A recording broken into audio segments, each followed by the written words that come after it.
Earth debate live. I'm your host Nathan Oakley, and if you are new to this channel or you've not done so already, then be sure to subscribe. Hit the bell notification icon and join button if you'd like to become a Nathan Oakley 1980 channel member and keep up to date with the Flat Earth debate. If you'd like to support the channel, there is a super chat that runs alongside each of these shows while they are live, and there's also a Coffee, Patreon, crypto and thanks button in the info box below the video. Most importantly, if you'd like to join the discussion, simply mute the page you are currently watching, then click the link in the info box below this video to join the panel and express your views on the nature of Earth. If you do join, please don't swear. If you do, you'll be ejected, and if you are, please don't try to rejoin the stream using sock accounts. You'll be warmly welcome back on the next stream. Please also share the show on social media. Sharing the show obviously increases the live audience, but this in turn increases the chances of a more diverse panel, so please share the show on Facebook and X. Now we are joined by Neil, Refracted Curvature, and a whole bunch of people in the Politics Discord server, so welcome one and all. Welcome. Good evening. Silence. Don't silence them. We've only just started. That's very rude, John. Hello, Chocolate. Good to have you.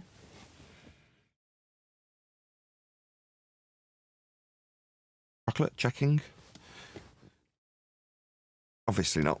Okay, well, as I said before in the pre-show, for those of you members who've watched up until now, we do actually have an agenda still in the politics server moving through 2025, which is to go back to basics in terms of how the deception we have found ourselves in past tense came to pass and what tools they were using to convince you were on a reified sphere moving around in an orbital motion about the sun in a model called the heliocentric model by Globers. Not actually a model, no such beast exists. Nevertheless, the way that came to fruition was with words that are utilised from science. Words like hypothesis and theory are bandied around to convince the person hearing those words that there is some empiricism ascribable to the words of men talking about the world flying around the sun. So for that reason, we will be moving forward through this year in politics on a Friday, talking about science and the scientific method, hopefully to drill you guys in recognising what science isn't when you hear these science words. So that's going to be our purpose while we're here doing live shows through 2025. We've been discussing this on shows like Ballbusters and obviously Flat Earth Debate when we're not in the politics server, but just to make you guys aware why we're here, if you question our motivation for coming along when everybody without exception that's on the Flat Earth side in this server seems to recognise that Earth is measured flat. And that measurement will be producing the globe reification that a lot of our opponents potentially still believe in. But for those who are in the know about Earth being measured flat, understanding the basics of how your potential opponent was duped into believing they're on a sphere, knowing how science works means you can identify when science isn't being used. So there you go. There's my opener. Almost 50 people watching my live show. We've only just started. That's good. Please share the show. Smash that share button, stick it on Facebook. Good morning. Ah, finally, Chocolate pipes up. Good to have you, Chocolate. Good to be here. In politics, in case you couldn't tell.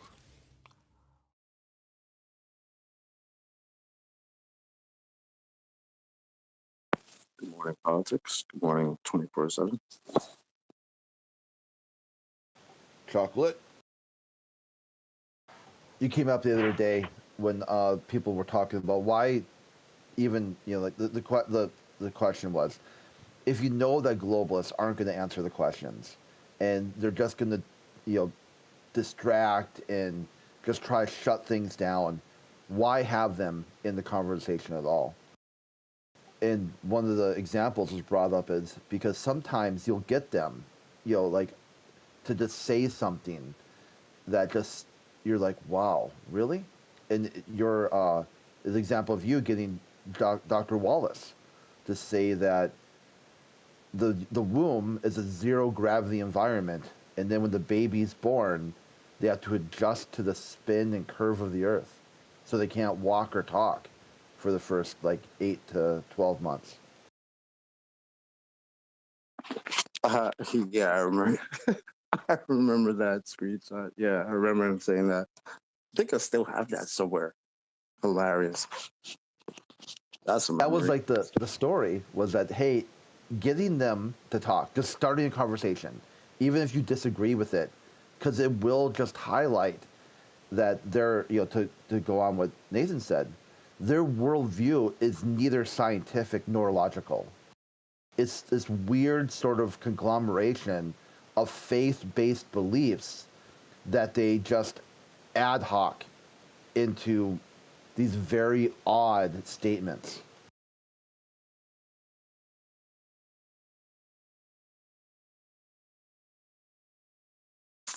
Well, your belief in a magical spinning water ball will make you say crazy things. Just par for the course. Well, I think that there's a lot of convolution between, like, the term measurement and experiment and hypothesis and theorem for calculation. There's a lot of confusion in people's minds about what those words mean.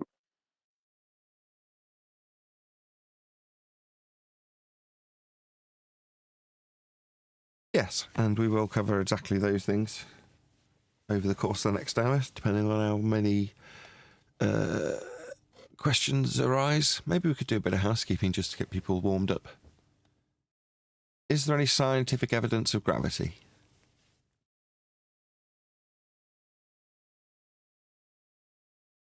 Do they have a phenomenon to even start the process with? That's a good question. No, not for 110 years. So the former claimed to be mass attracting mass Newtonian gravity had a supposed phenomenon of all things having a bias towards the ground. The case for 110 years, though, so no phenomena to observe. But a nice little segue question. Was that you, Endless? Bravo. That was me. Yes. Wouldn't that have been asserted as a natural law, so it would always happen?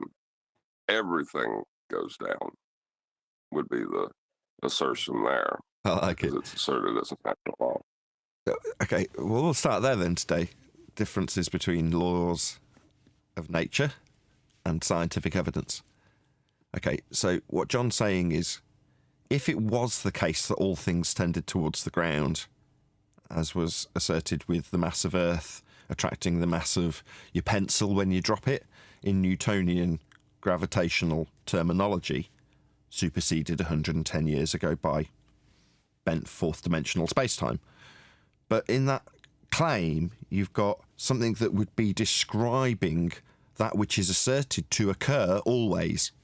Now, it doesn't occur always. You know, if you don't believe me, look up at the clouds and you'll know that all things aren't tending towards the ground. But 110 years ago, that was what it was asserted to be. But that wouldn't be an explanation for the cause of that claim to be, but isn't, phenomena. So if it was the case that everything tended to the ground and you described that everything tends to the ground, you know, you'd be describing a law of nature, not scientific evidence for the 110-year out-of-date mass attracting mass gravitation that we don't actually have. Props, John, and thanks for the segue. Go ahead. The namesake of the mass attracts mass idea, Newton, didn't even make the claim that everything was attracted to the ground. He recognized that gas did not behave that way. Yeah, and as is the case with out-of-the-box thinking utilised to give better conventions or descriptions of things, people like Newton, or in the case of other heliocentric aspects, you know, Kepler, these are very smart people that are being charged with coming up with new ideas or ways of perceiving things, mathematically or otherwise.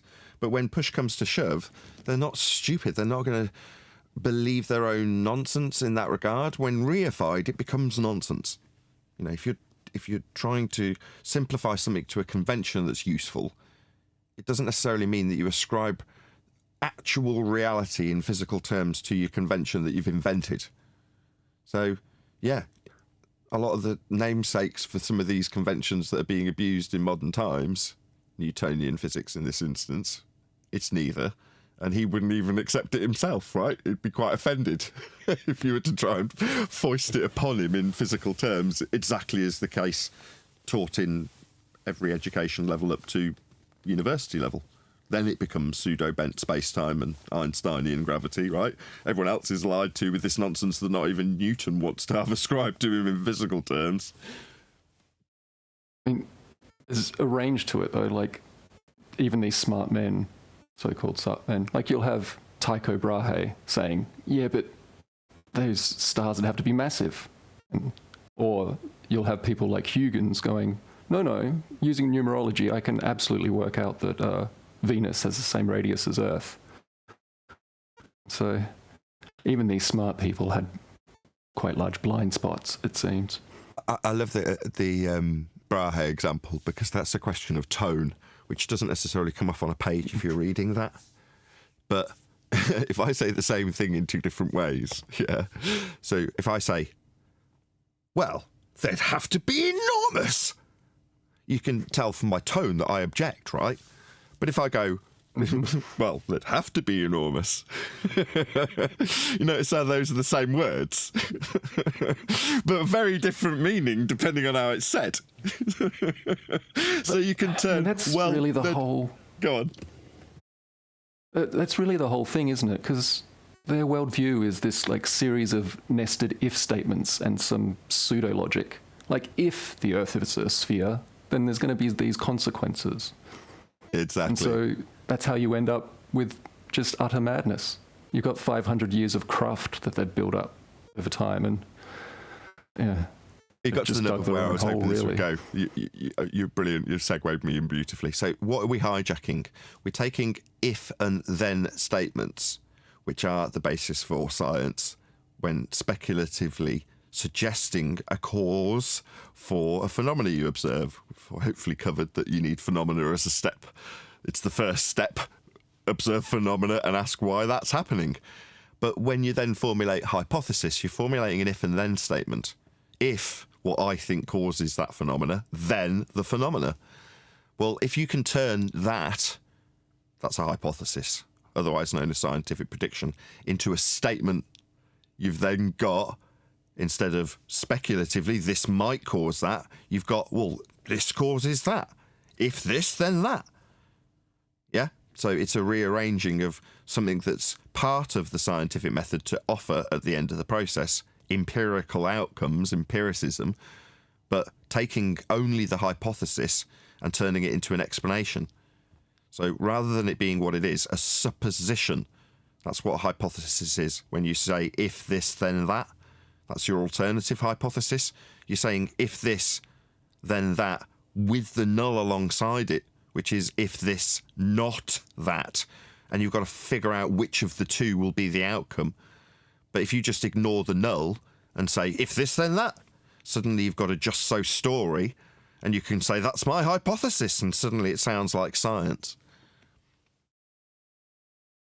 It's like a weird combining of inductive and deductive logic to form this sort of very specialized, very arbitrary, abductive logic that they really can't explain or take questions on. It's just these random quips and blurts. It's like sky, therefore ground. Like, just on and on. Like massive government conspiracy, therefore not conspiracy. Like these sort of back and forth, like swatting a fly in the middle of the room and never landing the blow, because their worldview is really so subjective and so out there that they can't ever get to a conclusion, because then they would call into question how they got there. And because they didn't really have a starting point. It's understandable when you put, some like a solid fact into an if statement. You can really confuse yourself. Like, if Earth were flat, then Well, let me just make something up. And if that doesn't happen, then it's not flat. Like, if I were a man, I would be shaving right now. I'm not shaving right now, so I'm not a man. That's where they're at. But this is a skill that's universally translatable into lots of other different subjects. You can ascribe it easily when you're being hoodwinked in other aspects of life, because bullshitters love to use this terminology. Yeah? Now, I've also noticed something that's interesting, which is when people who have got actually very good data are second-guessing how good a job they've done of data acquisition, they'll self-deprecate by saying something isn't science. So, for example, somebody will measure something. Let's say it's audio. I've been looking at microphones and audio chains and things at the moment for my show, which is just what I do. But as a result, let's say someone's measuring a microphone. Well, when they measure it, they might say to the audience when presenting those measurements, these aren't scientific. Like, what do you mean they're not scientific? You mean you haven't controlled well in an anechoic chamber? Well, even if you did, it wouldn't make them scientific. But they're kind of letting you know that maybe these are to be taken with a pinch of salt because there could be some issue with the measurements that you've taken, but they're measurements. They're not ever going to be science. But by contrast, when somebody does do a really good job of making the same exact measurements, but in an anechoic chamber that's good down to 100 hertz, suddenly that's a scientific measurement. And I used a scientific microphone. What, you mean it was calibrated? It's like none of these things are science. It might not necessarily mean that you can that would be the is it the fallacy if you're to call foul on it simply because the ascribed word of science doesn't make the actual measurements that they do have not right. They're still legitimate measurements, right? So, but ultimately speaking, people do it in a much more egregious way when they're doing it with just so stories as opposed to their measurements that they want to sound better. So my measurements are scientific measurements. No, they're not. They're just measurements. They're very good measurements. They might be very accurate measurements, but they're never going to be science because science establishes the cause of phenomena in nature. But when you've got people who are just so story to be ascribed to mathematics like orbital motion, you can say that it's the science of Kepler. You can't question whether or not we're moving around the sun. This is science. Therefore, what? Empirical when you tell me that's the case. Hello, Kim. Well, that's when they get the. Hold on. That's where they can. Oh, sorry. I was just saying, hey, go ahead, reflected. Well, that's when they start getting the terms like a theorem and theory confused, or observation and measurement, calculation and hypothesis.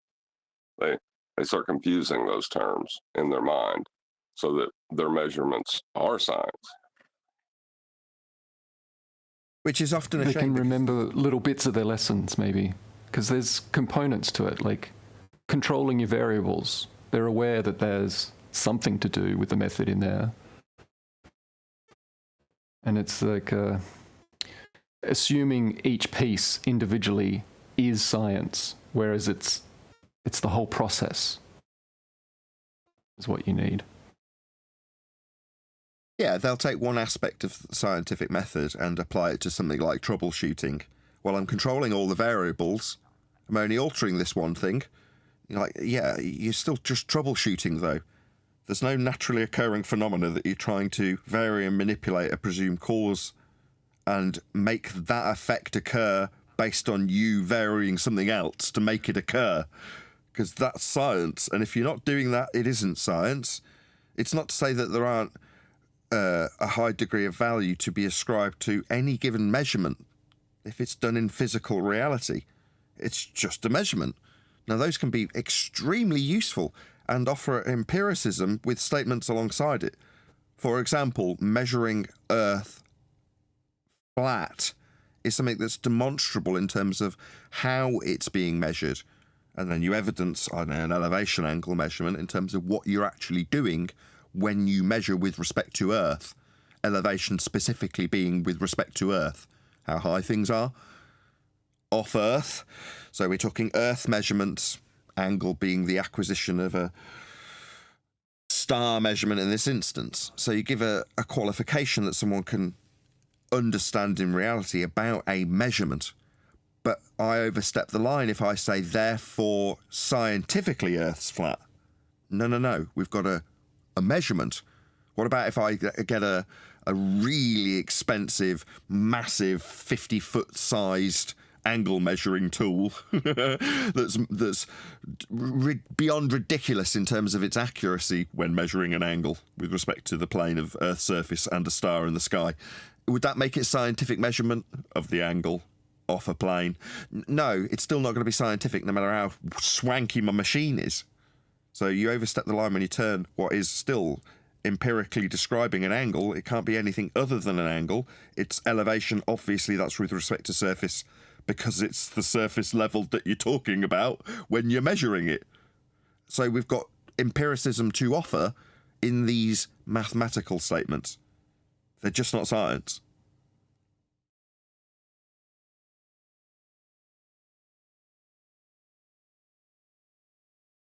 That didn't trigger a single soul. Yeah. Well, sorry. The issue comes when they start to try to give you a definition of nature versus natural. So they want to include the nature part, which nature includes human. But it's really, it's just a flip flop they want to do when they don't understand that natural, in the actual natural science, the natural does not, it says no human intervention is not it's not there. Yeah, you're saying the difference between natural and synthetic. So if you've got something created by man, that's to say man-made, they want to know if that can go through the scientific method. Well, because men are natural and a man made it. It's like, no, a man made it. It's synthetic. It's not natural. Well, what's wrong with that? Why can't I put that through this method? Well, the answer being because you already know what caused it. A man made it.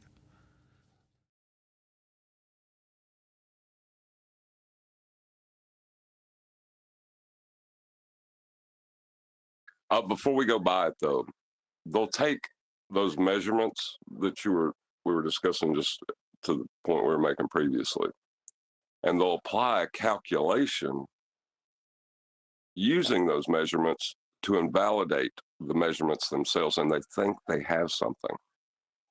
And that's kind of the scary part. Do I need to give an example with that? Yeah, go on. Right. You measure an angle to the sun, and then you calculate how much the baseline of your angle is curving based on that angle that used a flat baseline. Yeah, it's absurd when you break it down like that, isn't it?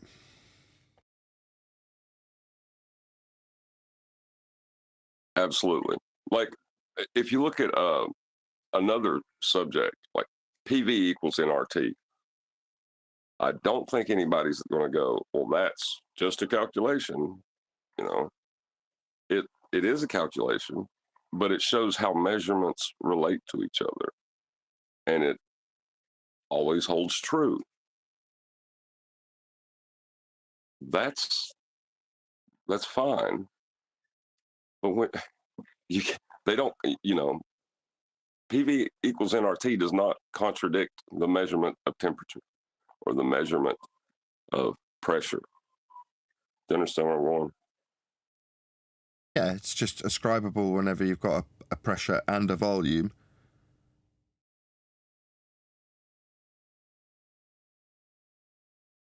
Whenever there's a gas, you can apply that. It's just like a description of what is. Yeah. Rather than, why. Exactly. So it's back to the difference between describing things, which is laws of nature, and often they'll be incorrectly called scientific laws. They're not. Science would be the acquisition of cause for effects that are observed in nature. Laws just describe that which occurs always. So describing something isn't explaining causality. What caused this to happen, that can be acquired through the method known as science. But like I say, thus, go on, John. and thus Newton claimed no hypothesis. He was just trying to describe why everything fell down when it doesn't. Exactly. But when he specifically says, I found no hypothesis, in a letter to Bentley, someone or other, forgetting the name of the guy he was writing to, but in any event, when he says that, it's because people who think outside the box still know there's a box, right? And they're like, yeah, this is complex stuff. This is how I would ascribe a description of things going to the mass of the Earth that has a mass, and all things that have mass are going to be going towards it. But ultimately, in reality, I'm not going to feign any hypothesis about this. Well, what does he mean? He means, well, he's not going to suggest causal influence. That's what hypothesis means. When he describes it, Newton, that is. So, yeah, the same I would hope applied, although I've not got a specific letter to give or ascribe to Kepler in that regard. But I would expect these very bright individuals who've been charged with better understanding motions of lights that are measured off a flat Earth to know that they're not capable of reifying their own mathematics into physical existence when they come up with this out-of-the-box way of looking at things, like having the motion of Earth, bifurcating a sphere that's bent the lines measured to create it, when putting it in motion around a light we call the sun. Now, that's pretty out there, and I say it with half a smile because it's to be admired, but even the people who are inventing these out-of-the-box mathematics must know that they're not capable of reification as the Western and predominant parts of the world in general have done with these so-called models. I say so-called because that's what our opponents call the globe.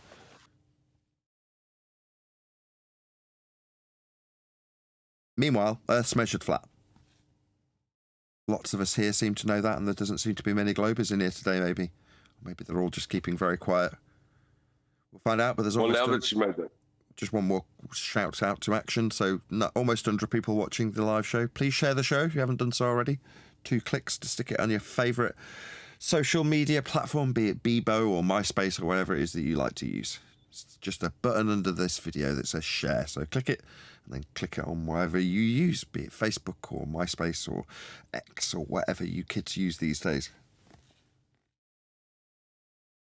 But now that you made the statement the Earth is measured flat, if I apply a calculation to get the height of a star using that measurement and it doesn't work, which is wrong?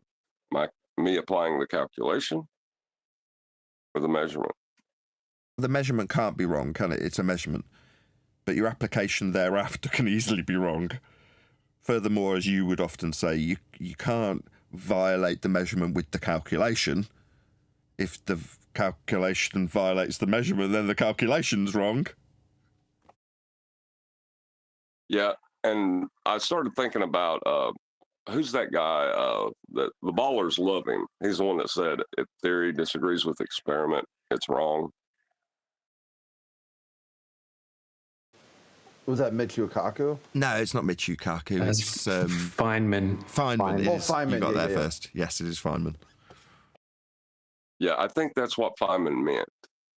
Because your theory is, if you're talking about science, theory is based on hypothesis. So why would it disagree with it, right? It can't. But calculation. Did you say that right? Because of I think did you say experiment right? Not Yeah. science. If it disagrees with experiment, then it's wrong. Well, he's in that statement, he's summarizing the outcome being empirical. And if it disagrees with something that's empirically validated, then the thing that's disagreeing with it is inherently wrong. John's saying the same thing. If your calculation, this is taking it out of the scientific context, but if your calculation disagrees with the measurement, then it's wrong. It's just that simple.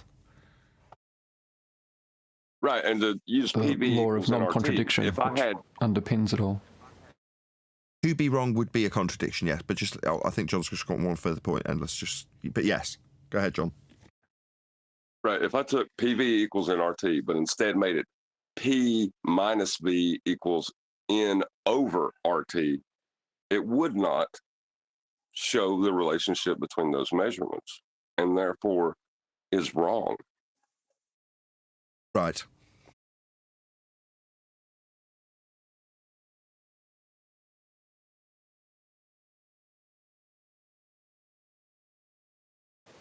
Sometimes they'll come in, they use a quote from someone, I'm trying, one of the universities, where they talk about science is the definition of science. And it says in their observation, and then all of a sudden, then they stop the quote.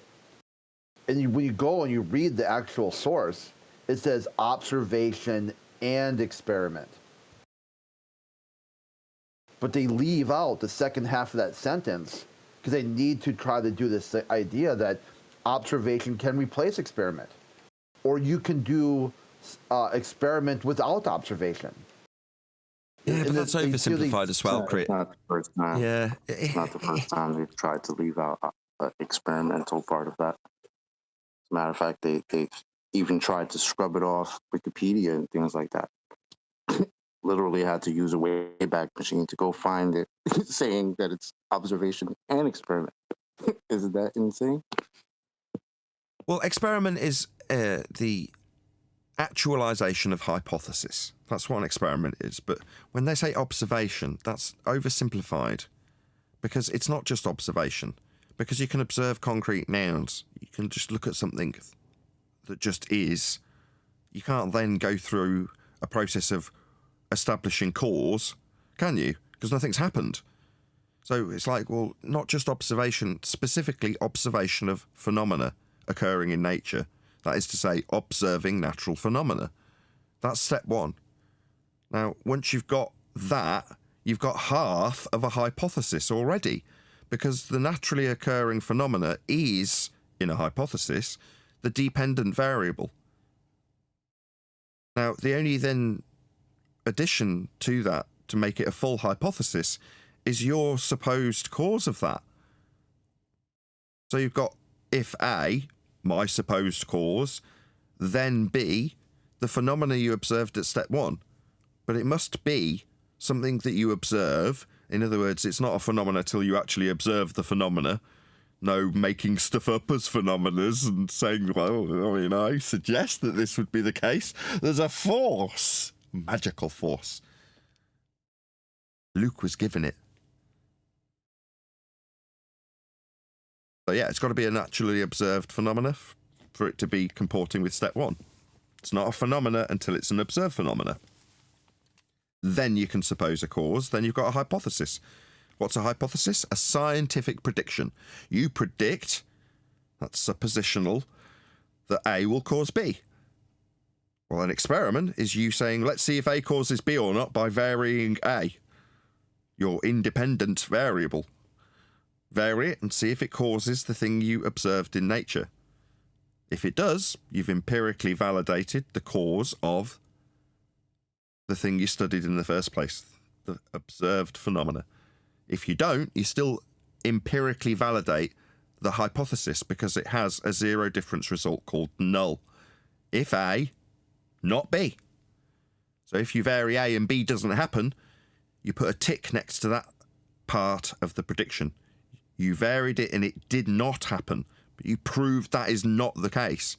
You still empirically validated that prediction. A didn't cause B. If A, not B, tick. That's proven.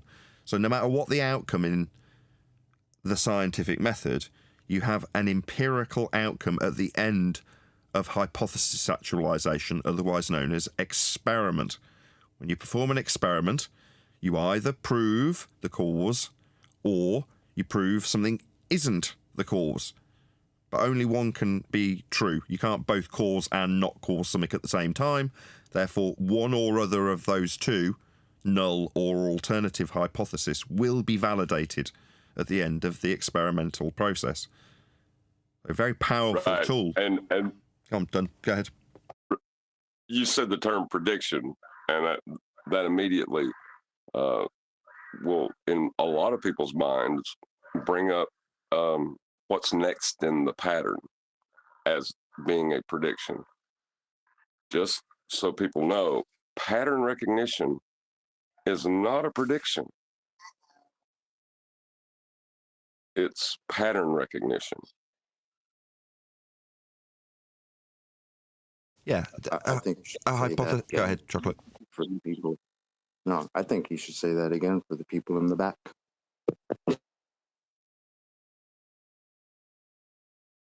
About pattern recognition? Yeah, because I think that's important. And I think that's one of the parts of the brainwashing that's gotten to people. They think just because, they see a pattern, and that means they predicted something. Yeah, say it again. Right. Well, pattern recognition is taking events as they have happened and noticing what will be next in the pattern. That's not a prediction when you have the pattern. It's like a post-diction that remains true. It doesn't even make sense to call it a prediction. A prediction is, well, if I do this, then this will happen.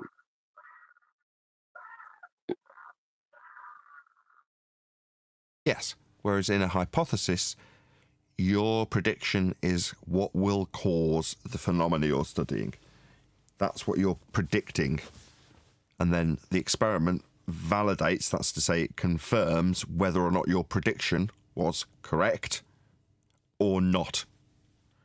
That is, if validated, a prediction. I predict this, that's A, will cause that, that's B.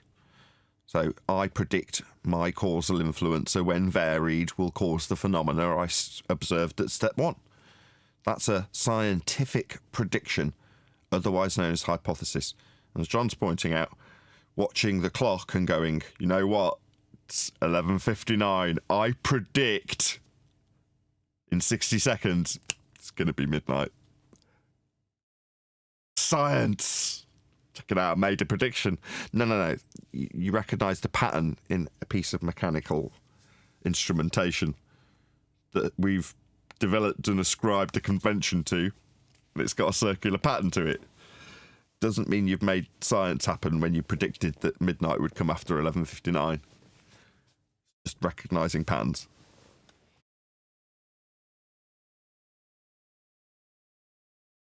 Recognition can be useful, though.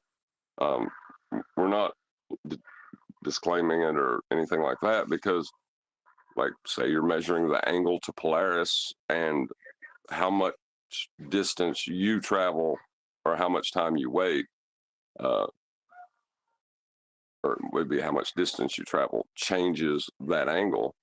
You can use that to find your way around the Earth. That's useful, but it's not science. Yeah, still very useful. Just a step too far to call it science. Often when people lie to you, they know that a good shortcut to getting people to trust me, bro, is to start calling things scientific when they're not. Like, call it an experiment, and suddenly people will say, all right, well, it's obviously proven something then. What are you proving? Well, I'll just describe a story to what I've proven. I mean, the process of maybe looking at a machine or a light in the sky, that'll be called the experiment, but I'll make my own conclusions after the fact. But it'll sound like science, because it was an experiment, right? No. But knowing what science actually is means you can identify when you're being led astray, deceived. And all we had to say was, show us that. And it changed the whole thing. Everything went from the body of science proves everything to, science doesn't even prove things. Worse. And all we had to do was say, can you show us some of that science that you're talking about? Thanks. Yeah, like the opener. Any scientific evidence of gravity?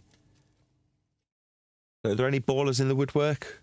We're about 3/4 of the way through the live show. Haven't had a single peep from any ballers. Amazing. I don't think we've said anything controversial to their worldview just yet, because they've not actually thought about the implications of the factual statements we've made. There's almost 100 people watching, so Earth being measured flat is obviously not that controversial to ballers, it would seem. Maybe they're in the know and they know Earth's measured flat to create their ball, as we ascribe importance to currently. Knowing that Earth as a ball has come from flat Earth measurements, I would assume that would trigger the uninitiated ballers greatly, but maybe everyone in here is not smart and knows that anyway if they're a baller, and they just know it's a belief and they know they've got to measure Earth flat to have that belief. But they're cool with that. That's what beliefs are for, you know, everyone's entitled to them. Well, if part of my rhetoric is that there is a local plane that I'm acquiring my angles from, do I believe or assert that it's a plane that I'm standing on? You don't have to assert it though if it's being utilised in that way. Isn't it kind of redundant? Yeah, but that's part of the statements they make is they'll just throw in terms like local and think that it's still curving.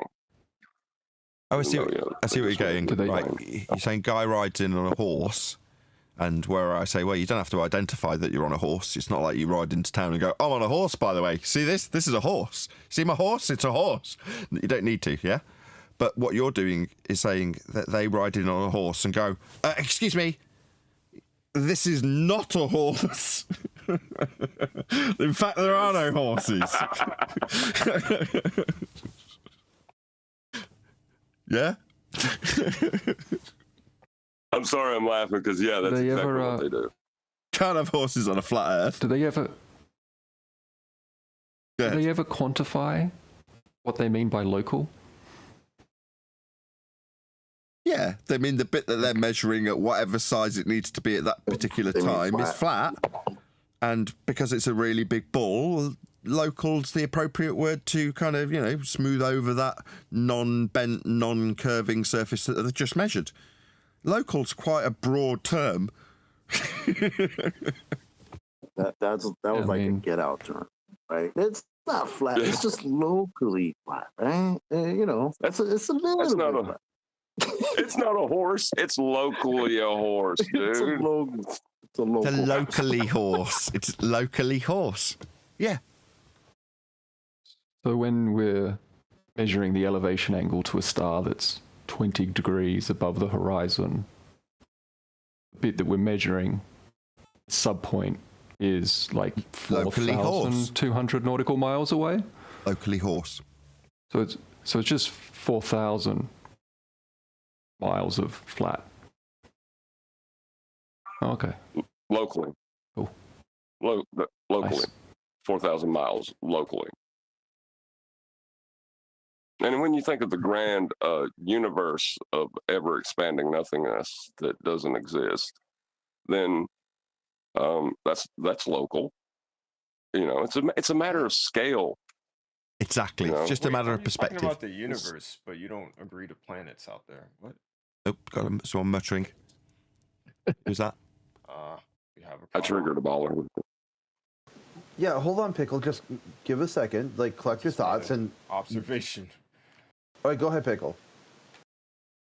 I just made an observation. You're making a wild, casual reference to what you think's going on in the universe, but you don't even want to accept there's planets out there.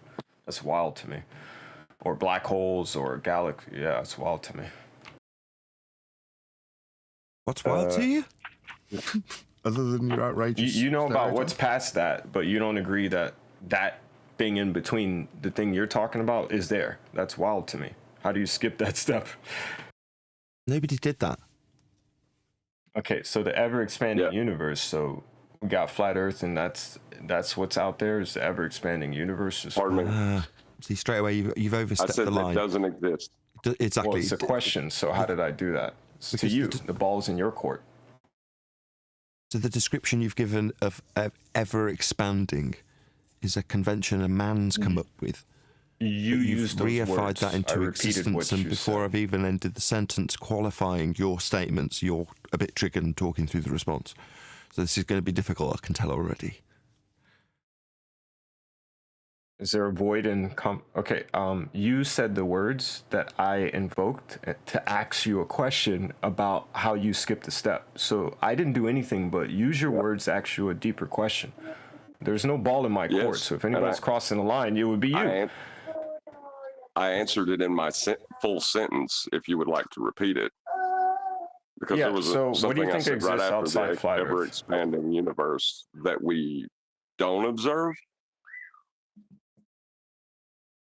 That we don't. Okay, so no offense, I'll scratch those words about the ever-expanding universe. I don't think you know enough to make comments past flat Earth. Sure. That's a nice one, Yeah. Okay, I don't think you know. Well, I gave him an opportunity, and he didn't fulfill the sense-making of it. So then ad hominem. That's the solution. Right. And then you said, and then you admitted that you didn't know. And I'm waiting for him to, if he can jump in and fulfill that part that he didn't. Yeah. Okay, everyone chill for a sec. Everyone just chill for a sec. What's your question? Exactly. Okay. Is it sham? You have flat Earth, and I just heard him say the ever-expanding universe. There's a planetary systems, galaxies, black holes, like that's the stuff in between. So I'm just wondering how he made that statement so casually, with forgetting that he doesn't. What's his belief in the planets and the black holes and stuff, galaxies? Okay, so if he was to say the word unicorns, you'd be all over him going, how can you say that word if you know that they're not real? Well, I would just say, hey, and then he would say I was just mentioning it in jest if he was honest, and we move on. Has there been a response? Go ahead, John. Yes, there was a response. I said it was mentioned in jest. Ever-expanding universe that does not exist, just like the unicorn does not exist. Does not got exist. The context. Does not exist. Thank you. It was already given. You just thought you heard a gotcha and you wanted to jump in. No, I asked you for clarification and you were the least talkative one. You see, everybody else talked and then you at the end gave me the context. That's what just happened. There was no need for that. No, he said you can't divine your thoughts either, so no, fair enough. We don't know. There's no reason to analyze me. I just asked for him to clarify. That's it. Just so you know, it sounds really religious to my girlfriend who is a baller, who I let hear these conversations ever so often. When she hears Nathan for, I don't know, at least an hour talk about measurements, what science is, what science is not, and then you come in and say, you don't believe in galaxies, and you don't Wait, who are you talking? Are you talking to me? Yeah, he is. Oh, you don't have to respond to me. You can't respond to me, but you've been I need you to clarify who you're talking to. You've been useful to my baller girlfriend who thinks you sound religious after having listened to Nathan talk about what science is. Yeah, when I ask a person a question, if somebody thinks I sound religious, thank you for your useless commentary, bro. If it didn't apply to you, I don't understand why he was talking to me, so it did. It was just definitely was talking. Look, so I don't know why you're responding to me. Hold on. I don't know why you're responding.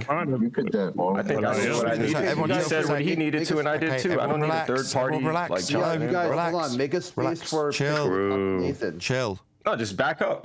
He said something to me. I asked him, and then I responded. It's over. Okay, we don't need third parties. I'm trying to smooth it over, Sham. So the reason he said it in that way is because you're going to interpret for him. Well, you said belief, didn't you? What?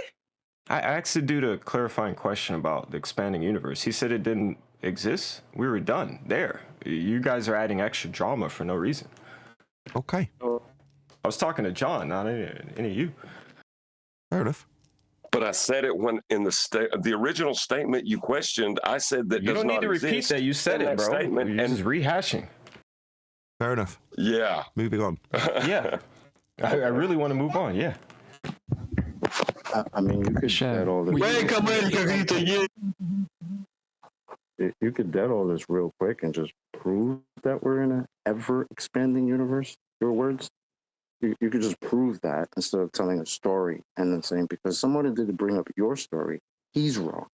Because that sounds. Bro, what crazy. are you doing, man? The convo's over, man. I just wanted him to clarify. That's it. Don't try to get me to because you extend brought up anything. something you have no proof for. So yeah, I asked a question, bro. I didn't bring up shit. What's wrong with you? Just relax. You did bring up the ever expanding universe. Oh, that was When a John, person right? asks a question, they're not bringing up anything. Are you Or slow? Was that you? Was that you? Just relax. I don't know Y'all are what. y'all are. I'm relaxed. I'm wondering if you're mentally ill by keeping this flame just going. don't need. Doesn't need to. I don't know why you're so pent up. Just relax. Just move on. Do you know how to do that? Trying to. You just stop talking he's about triggered. He's triggered. Either he wants to have a conversation or not. Clearly, he said something. The other guy said something. We're now doing all the meta discussing it. Bro, do you want to continue in the conversation or do you want to fade to black? Which one is it? I want you to stop talking to me, bro. It's okay. Well, he doesn't leave. have anything. So He doesn't have to leave. It's all good. Anybody else got anything they wanted to ask or clarify? Feel free. I was just going to ask Sham if he could, if he knew what the context was. What was the conversation that led up to the point where you asked a question? Do you remember what we were talking about that had John tongue-in-cheek referencing the ever-expanding universe?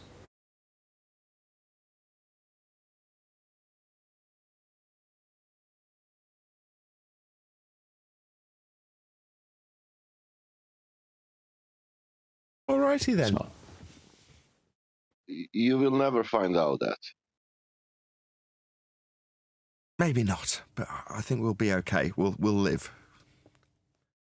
Anybody else? I think we were just talking about locally flat areas and giant locally flat areas. I think we covered that, right? It's all a matter of perspective and scale. Therefore, if you want to compare it to Yes, we're very tiny. In an ever-expanding universe. Just little specks. Yeah, tiny.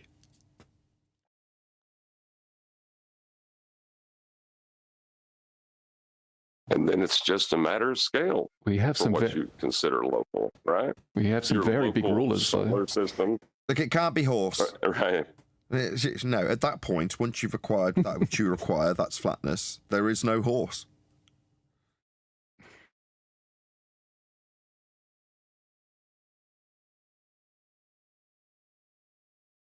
do you guys want to hear the most convoluted thing that I've read this morning? Well, all year, actually. I suppose so. Not enough. Not enough.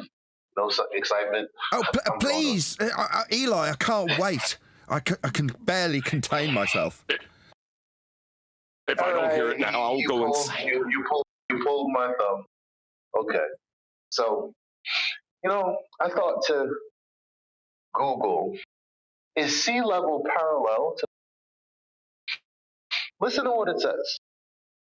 Yes, at any given point on Earth, the sea level is considered parallel to the horizon because the horizon is essentially the line where the curvature meets the sky, which is visually perceived as a flat plane at sea level, meaning the two lines are essentially aligned. Key points: curvature of the Earth. Horizon appears flat because of the Earth's curvature and at sea level. This line aligns with the water surface. Observer's height. The farther away the horizon appears depends on the observer's height above sea level. Technical definition. While technically not perfectly parallel due to the Earth's slight obliqueness, the difference is negligible for most practical purposes. There's a couple of things that stand out to me. Obviously, you can't have sea level and the horizon parallel if the horizon is curved or if sea level is curved. That's just ridiculous. Second There's of all, contradiction in terms. they say the horizon appears right. They also say that the observer, I got a troll that's just decided they're going to destroy the audio towards the end of this live stream. Try once more, Eli. And the other point, the farther away the horizon appears depends on the observer's height above sea level. That's just a blatant lie because you can validate that that's not the case. So it's just like a cluster. Well, there was one other. In there, they basically said the reason we measure it flat is because it's a ball. It's ridiculous. That's what they did. That's what it said. When it came to the AI summary, they're basically saying in the AI summary, yeah, the reason it's so flat and measured flat is because it's a ball and that. Yeah, that's wild. Man, my horse is a giraffe. Yeah, there is no horse, but the reason it's so horse is because it's not a horse. It's okay if Earth is a flat plane as long as it's flat in a spherical way. Yeah, that's what AI summary is. Just remember, the reason we're measuring this so flat is because it's a really big ball. Obviously. I told you it's part of the rhetoric. Nothing about what we've said is contentious. You sound like a true. Sorry. Go ahead, man. Another good AI summary is if you look up mean sea level is a horizontal plane, and it says, yes, mean sea level is considered a horizontal plane. Because it's a really big ball and that. The purposes the only reason it's considered a really big plane is because we're on a ball. For this summary, the only reference they have to spheres is, although the Earth is not perfectly spherical, mean sea level is conceptualized as a flat horizontal plane for the purposes of measurement. It's not a perfect sphere. That's why mean sea level is a horizontal plane. Yeah, it's not a perfect sphere. That's why we measure it flat and that. For the purposes of measurements. Yeah. But just for the purpose of measuring, it's going to be flat. Just for the measuring bit. Has to be. Let's stop working at the really is level, guys. It just gets difficult when you get down here to the really is. Not the really is. I'm going to go ahead and read this, matter of fact. Is sea level a horizontal plane? It says, yes, sea level is considered a horizontal plane as it represents the average surface level of essentially flat plane across the Earth's surface, used as a reference point for measuring elevation and depth. Key points about sea level. Definition: sea level refers to the average height of the ocean surface between high and low tide, acting as a horizontal plane. So it's already talking. Look at that, Bev. Oh my God, look at that. You got highs and lows, but for all intents and purposes, you get a mean, and that's considered just a horizontal frame of reference for how high or low things are. Wow. That's crazy. Boy, oh boy, I love that. Yeah, Earth needs to be flat to reference how high or low things are. That's right. Oh look, wait. Important consideration. Hold the phone. While considered a horizontal plane, the Earth is curved. So the true sea level slightly varies depending on location due to factors like gravity. That's a contradiction in terms. You gotta love the disclaimers and the fine print. You gotta love it. It seems like AI's been programmed with 1984 doublethink. Like, just got to remember that each person that comes across this talk of measuring flat and Earth as a plane being measured, just remember it's not flat, it's curved. Just so you remember that. Just got to nod to that at the end in my AI explanation for you, the Dumbo who's had to Google this and has been forced to AI explanation. Just so you know, it's only being measured flat because it's like really big and ball shaped. Just so you know. 1984, man. Well, can't believe it. If you type in "is level a flat plane," you won't get a yes, even though it's told you over and over again. It most certainly is. It will never. I don't know. I mean, this has been bothering me for a couple of years now, so. It's measured. No, but look, it's this discussion about. Here's why it shouldn't bother you, because when you ask it, what I just asked it is sea level or yeah, is sea level a horizontal plane? It says yes. But when you ask it, is level horizontal or a flat plane? It says no. To a fifth grader can go, huh? That's a contradiction. It doesn't that. See, we didn't have that before. Something so simple to put side by side and tell a human, look, you're beyond 5. You're old enough to figure this out yourself.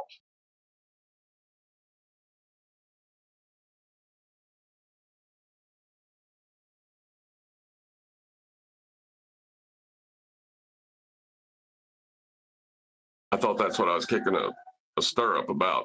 I'm glad you found it. AI saying it though. That's cool.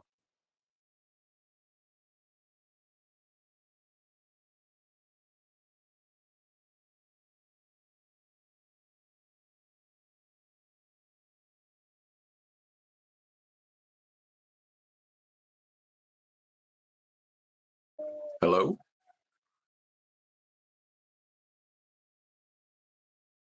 Hello. Just having a moment of silence for the globe and the ever expanding universe. I think it's everybody might be taking in Eli's reference to AI, which is interesting. If you say to it, level is horizontal, is a flat plane, it says yes, level means horizontal, which essentially describes a flat plane, parallel to the ground. If you, instead of asking it a question, you tell it, level is horizontal, it reacts differently. Yeah, just like questioning someone's belief and giving a statement of fact invokes a different reaction. That's why we've not had a lot of triggered people today. You can only have parallel on really big balls. Key points to remember. Horizontal describes a line or plane that is parallel to the ground. Level indicates a surface that is perfectly horizontal, meaning it is flat and has no slope. Plane refers to a flat surface where any straight line drawn between 2 points lies entirely within that surface.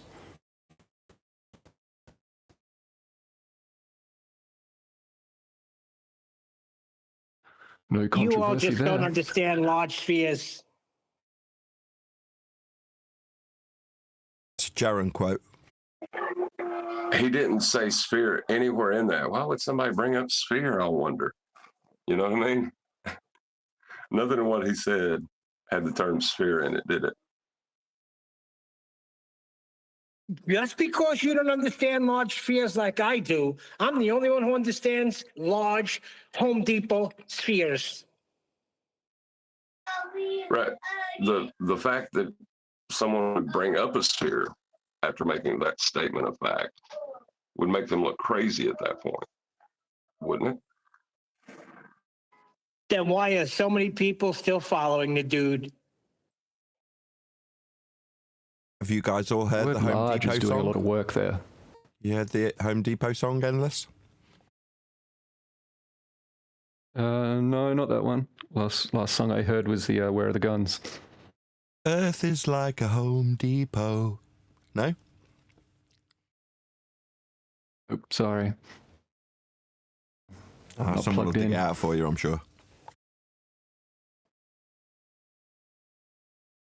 I mean, the word large is really doing a lot of heavy lifting for them. It's a bit like the word local.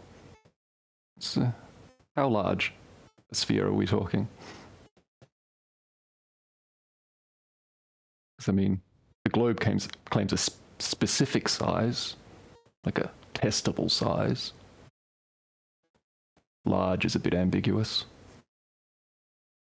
Yeah, large balls can have local parallels. Have you never heard of a reciprocating zenith angle? What's wrong with you, man? Where radius approaches infinity. And beyond.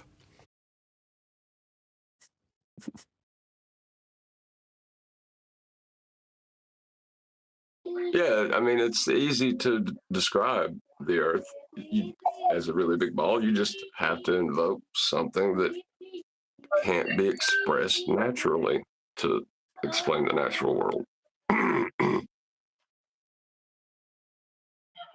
AI also says that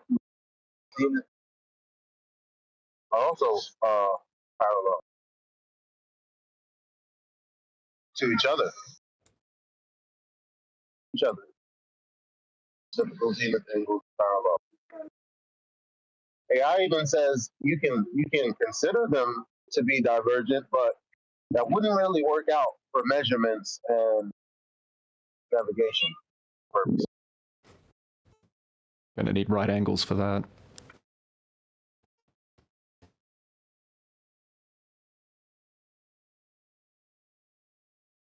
So do the ballers actively avoid the server on a Friday afternoon now?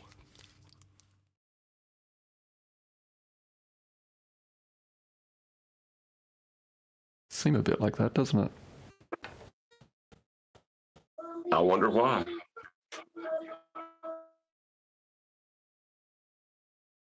Watching one of QE's live streams the other day, and they had people like McToon critiquing what we do, and it happened to be one of the shows where we were in politics, right? And you've got McToon saying, oh, he's not got control of the server, so he can't mute people. You're like, hang on a minute. Isn't your whole shtick that I mute people? But here we are, on a Friday. I've got no control of this server. It's certainly not mine. Not that I own a server at all. And there's no ballers. They're actively avoiding it. Well, I don't have a mute button. What's the problem? What was the other bit, Nathan? All of the flat earthers in politics all grovel at your feet. Oh, Nathan, you're so great. Hold still while we pat ya. Jeez, I hate McToon. Fair income. I haven't experienced that. When did that happen? That's what was on that stupid video. Go and watch it again. You'll make yourself sick. I don't know what you're talking about. Does anybody know what he's talking That same about? video that you're talking about, yes. It was on that, mate. Oh, McToon and various others. That all the Discord fellas grovel at your feet, yep. With you and your mute button. Oh, I see what you're saying now. Penny's finally dropped. Yeah, unbeknownst to that critique, I'm in a foreign server where I'm not in charge. You're not groveling at my feet. I'm a guest here. How dare he imply that all of you are like my minions? How rude.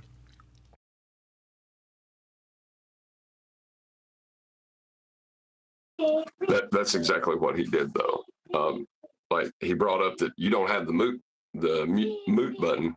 I've said mute instead of mute so much that it's stuck in my brain now. But now that you don't have that, we're going to see what happens, you know. And then when that doesn't happen the way you want it to, you just say that all the people in that Discord are somehow enslaved to Nathan Oakley. You know, that's how you just rationalize. Just keep rationalizing it that way. I can just imagine McBoogerita coming in here. He gets in here, 8 seconds later, he's muted. Where's Nathan, McToon? Where's Nathan? He won't do that. He's confessed that he finds the weakest flat earthers so he can make them look stupid. He won't go for the, the top shelf.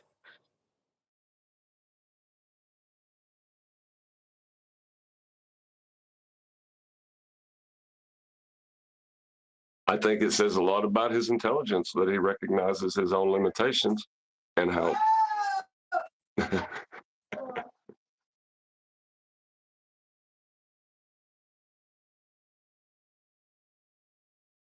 Yeah, but you can only play the easy teams so much. Eventually, you're going to run into a good team, and they're going to expose you.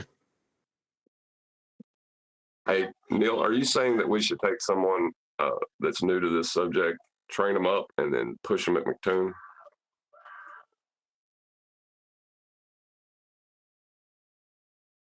I'll go.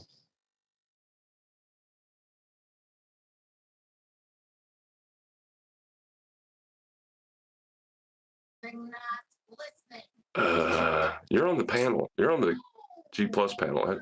That'd be a hard sell. Oh. I think a better use of your time would be going through the list of podcasts that Weiss went to and being a guest on those and giving those people the proper information. He's got a whole list of people who are open to the idea of having a talk with flat earthers. So you're saying I should clear up Dave Weiss's mess, mop up after him when he's gone out and poisoned people? Well, not you necessarily, but anyone who's inclined to. It's mostly small shows.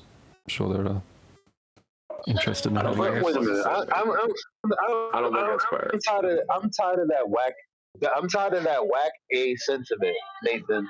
You won't be cleaning up his mess, but like in poker, you'd be cleaning up in taking the eyeballs from him.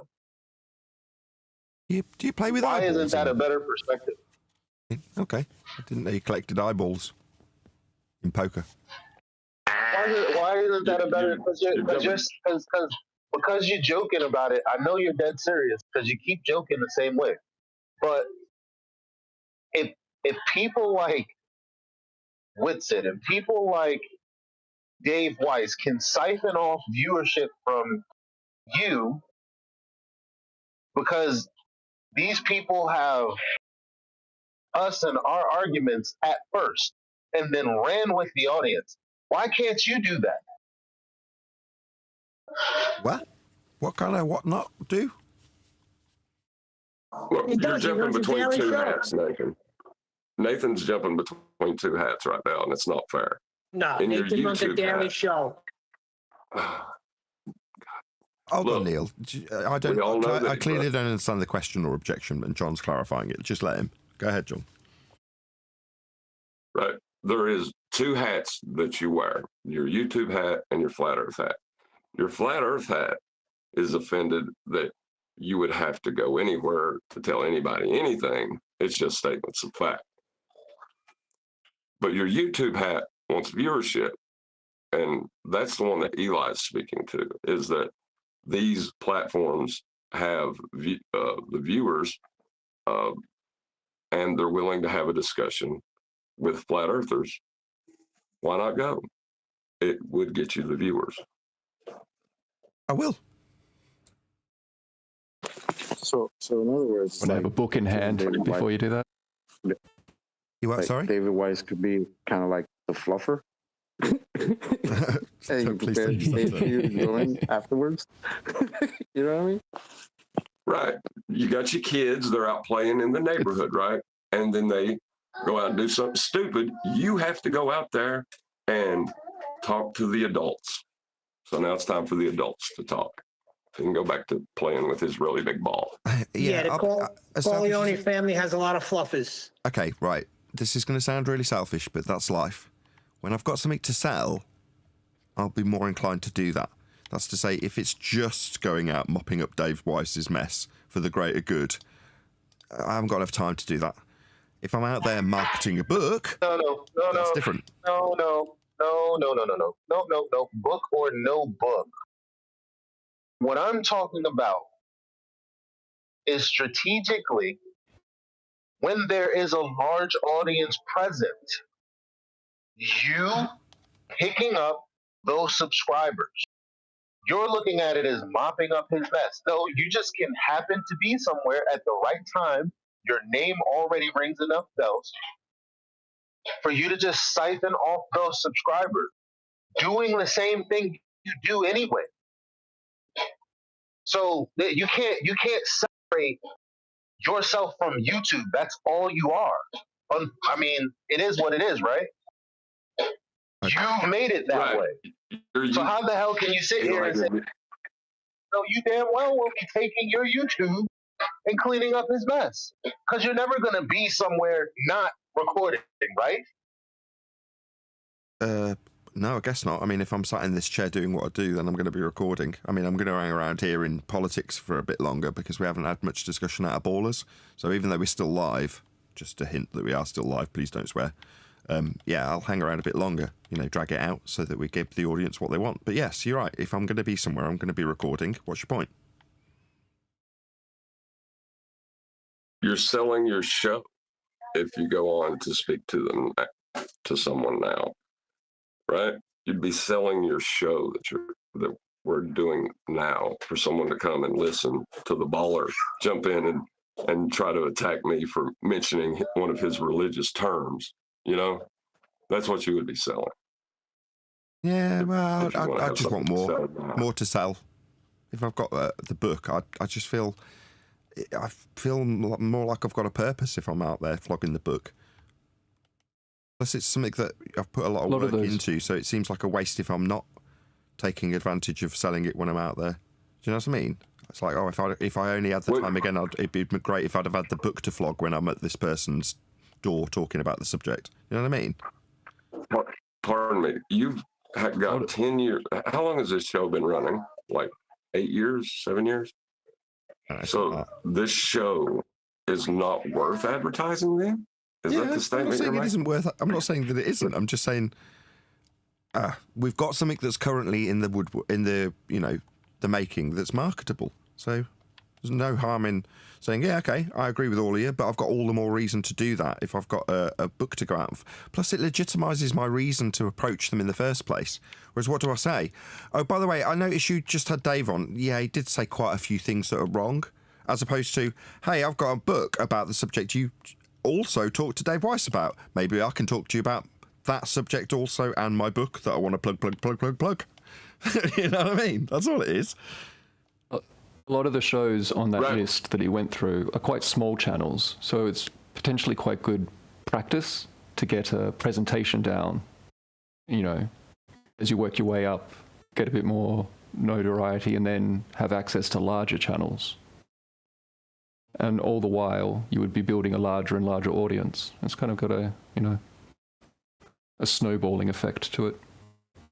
And instead of maybe for a little bit, that would be daily or weekly show, or like once a week, one of the shows from once a week for Fed.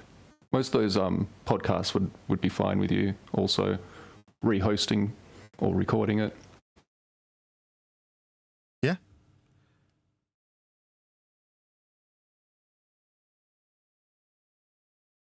But yeah, like the reason that you didn't have anything to sell, I don't think that's true. At this moment, you do have something to sell.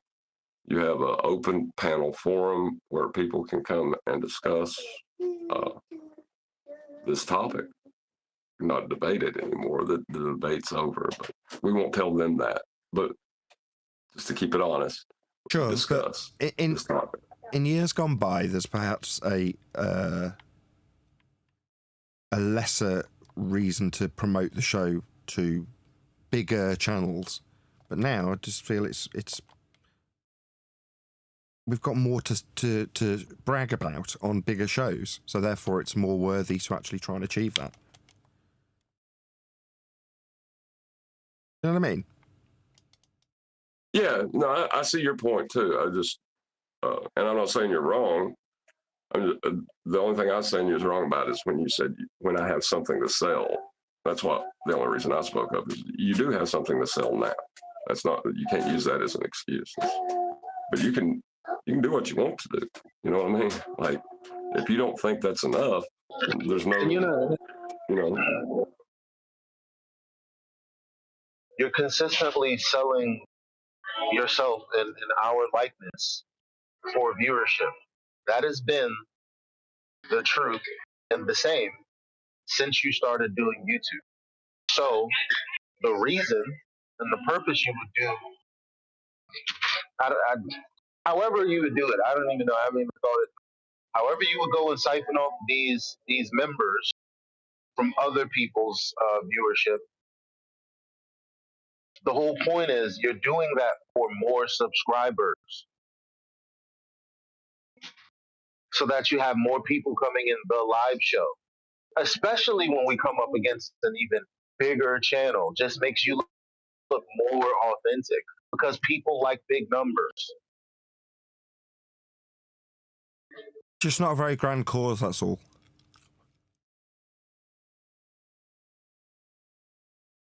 To get bigger numbers and bigger subscribers? Yeah, it's not exactly unique, is it? Any YouTuber wants that.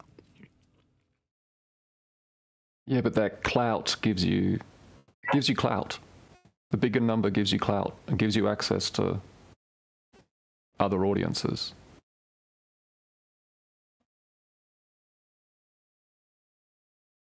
Yeah.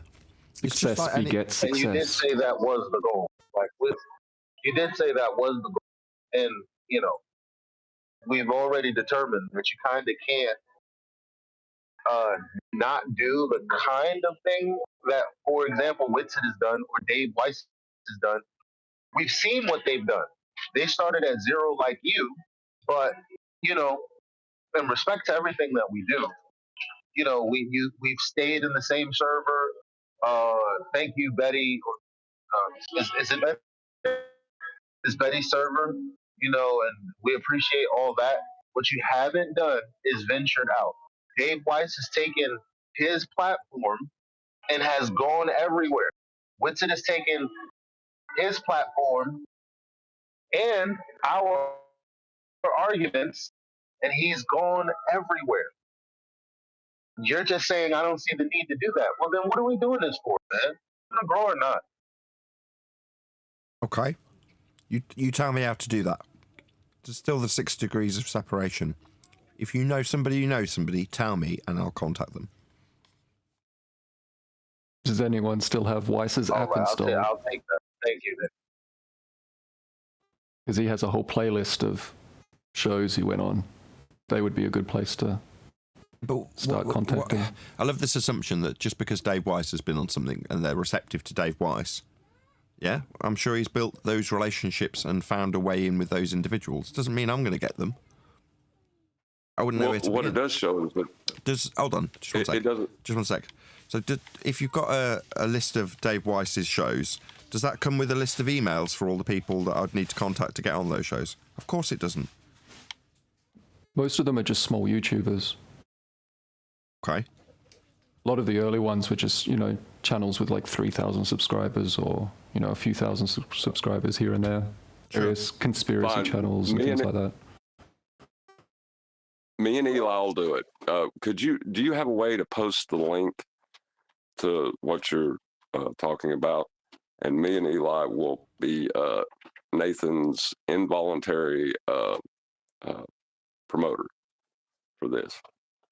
And thank you. Does anyone have Weiss's app still installed? Because that's where that playlist is. He has a playlist that's linked from that. Because I just checked his YouTube channel. He doesn't have it publicly available on their private. It was. I haven't used the app for a couple of years at this point.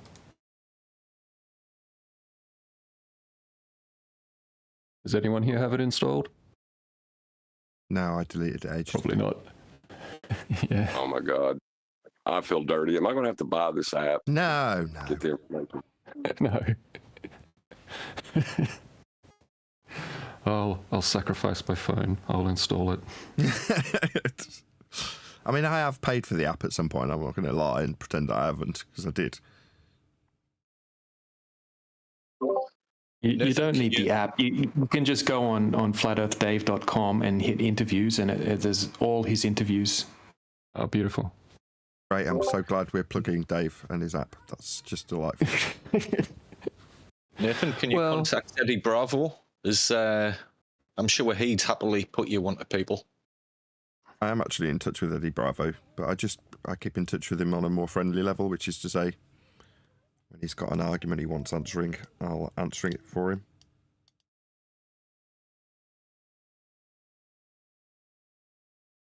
Yeah, you're sharpening his tools. I'm sure he'll happily reciprocate and put you onto some good shows. Well, maybe that'll be my starting point. Again, one of the things I've been talking about him is about the book and its progress, which is to say he's been not kept in the loop, but he's aware that that's coming along. So I mean, no doubt, that he's going to want to talk about it once it's actually something that's useful. Yeah, you want to save the big shows for when you've got the book to plug, but getting into a fighting fit and a shape with these little shows might be useful. I'm good. I've done that. Go back and look at Flat Earth UK. I mean, like, I've done it. I've been there, done that. No offense to the smaller YouTubers out there. Are you going to have like a? Yeah. Are you going to have a sort of presentation associated with the book, like specifically built around the ideas in the book? No. Because I mean, is the intention to do multiple, like a lot of different shows once it's available? Nah, I get what you're saying. Like, Dave's got his repertoire, as we're talking about Dave, and he'll rattle off the same old garbage. Me, I don't do that. I don't have a script. So, no. Yeah. I'll happily talk about this subject all day long with anybody that wants to talk about it. And if I've got something to self-promote, my channel, the subscriber base, or, as I'm more keen to do, promote a book, because that's something you can physically offer to them. You can say, look, I've got this book. It's going to benefit you. Most people are selfish, right? When I assess these things, I have to empathetically put myself in the position of the person I'm approaching and ask the question they would ask. What's the question they would ask? What's in it for me? That's what people ask. What's in it for me? So when I approach them and go, if I come on your show, I could grow my subscription base. Response to the person that you've just put that to, oh yeah, what's in it for me? Yeah? I got an answer. Enlightenment. Go ahead, John. An interesting show. I have a different and unique understanding of the world that we live in that you've never heard. And if you're interested, I have that. Yeah. I can sell myself as a very special snowflake, and they can turn around and go, "Aren't you just a flat earther?" Yeah, I am, with a book. Listen. Killer Priest podcast. That was one of the largest viewed streams he had. Now, you can't play ignorant, because I'm telling you now, and we all know this. When regular channels, quote unquote, channels that don't necessarily talk about flat earth, their numbers blow up. So why are you there cleaning up Dave Weiss's mess? Because he originally came on to tell people how the earth is flat, and then he left a hungry taste. He left a hunger, okay? He didn't do the job. People are still waiting for that. The guy that connected me to Killer Priest specifically said that. And we're waiting for Nathan to do his sciencey thing. That's what we want to see. So when you say, well, what am I going on these channels for? What do I have to offer? Numbnuts. I have to offer actual flat earth proof, evidence, axioms, measurements. I can tell you why they've lied to you about science. What is science? Really? What's not science? What's a model? What isn't a model? These are things that Dave couldn't help you think through. You're welcome for all of the views that you got from me just merely being here. That's what happened. Yeah, I don't disagree one bit.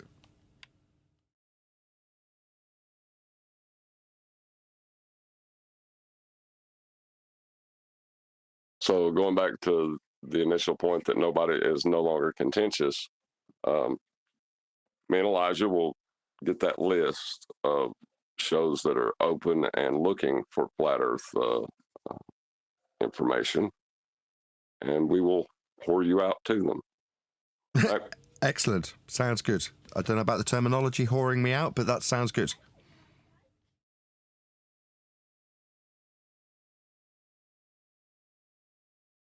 Yeah, it really kind of let me down a little bit when I spoke to Joe Rogan's manager, and he told me to piss off. But the fact that I was able to speak to him, but the fact that I was able to speak to him means that there is a door. I just didn't have the right credentials to get through that door. You know what I mean? Right. That's not that Jamie guy, right?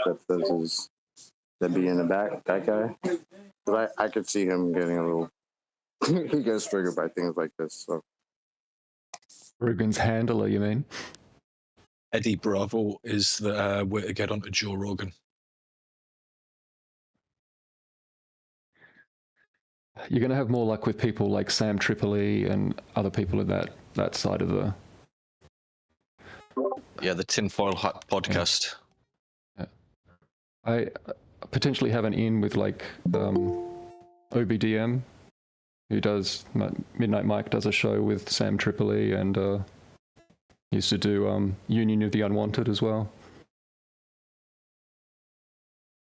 There may be a lot of problems, though, in what we're discussing, because a lot of the channels we're going to be going to are conspiratorial ballers. You know what I mean? And it seems like the more conspiratorial a person is, the harder it is for them to take on the information we have to give. You're not necessarily just talking to the host, though, are you? You're talking to their entire audience. Of course.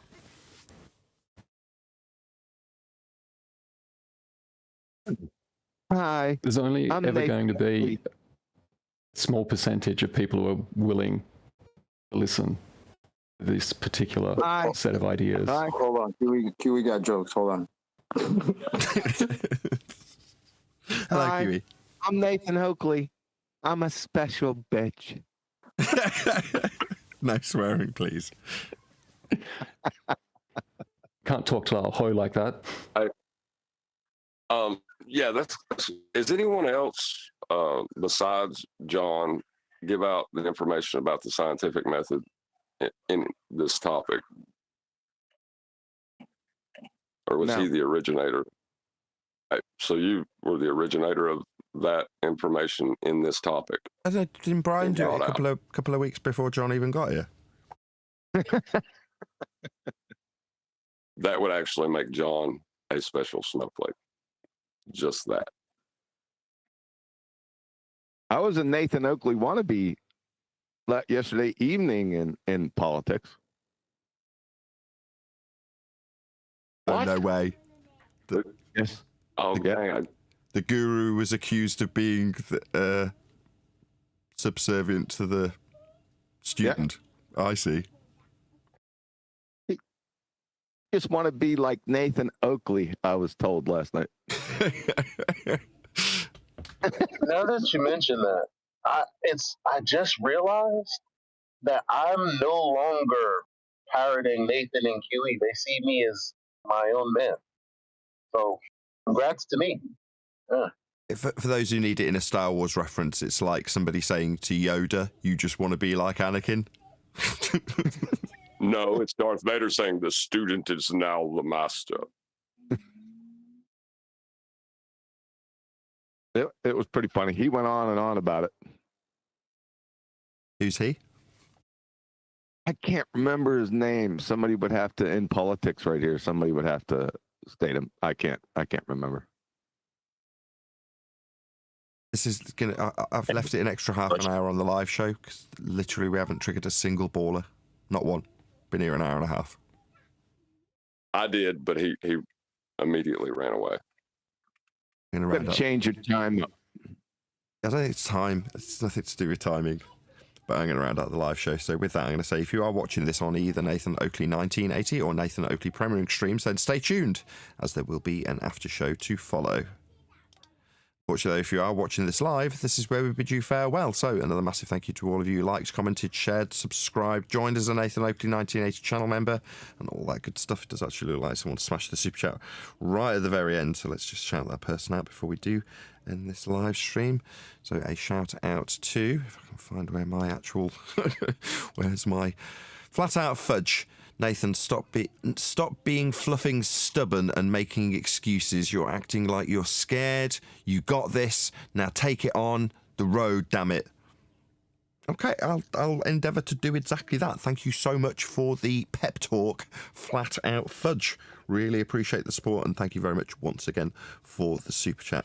But once again, if you're watching this on either Nathan Oakley 1980 or Nathan Oakley Primary streams, then stay tuned. I've been Nathan Oakley. Another massive thank you to the Politics Discord server for making today's live show possible. Massive thank you to my G Plus panel, and we'll see you all in the next video.